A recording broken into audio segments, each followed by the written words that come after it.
নড়াইল থেকে অ্যাপ্রক্স 25 থেকে 30 কিলোমিটার পথ অতিক্রম করে এখন খেয়াঘাট পাড়ি করতে হবে, কারণ ব্রিজ এই যে আছে, এই জায়গাটার নাম কি বড়াইপুর।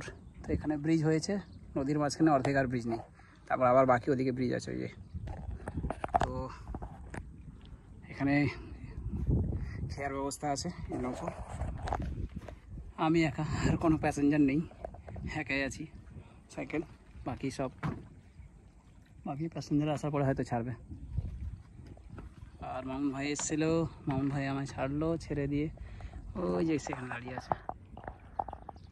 এই যে মামুন ভাই দাঁড়িয়ে আছে এখানে। মামুন ভাই আবার নড়াইল ব্যাক করবে। আর আজকে মামাবাড়ি গিয়ে পসিবিলিটি আজকে চেষ্টা করবো ব্যাক করার, বাট যদি না হয় আজকে তাহলে কাল সকালে ব্যাক করবো। তো আবার আমাকে জানি না কী হবে। বাসবন্ধ আমার যেটা মেন রাইডের উদ্দেশ্য ছিল তেঁতুলিয়া টু টেকনাফ, যে রাইডটা অলরেডি ব্যানারে দেওয়া আছে।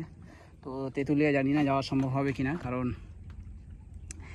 এখানে বন্ধ চলছে, হরতাল আছে, তো সব বাস বন্ধ।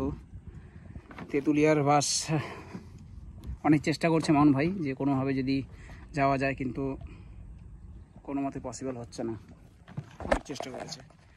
তো এখন দেখা যাক কী হয়। যদি না পাওয়া যায় তেঁতুলিয়া বাস, তাহলে হয়তো আমার এই প্ল্যানটা ক্যান্সেল করতে হবে তেঁতুলিয়া টু টেকনাফের। তাহলে নেক্সট প্ল্যান যেটা করব হয়তো নড়াইল টু টেকনাফ করব।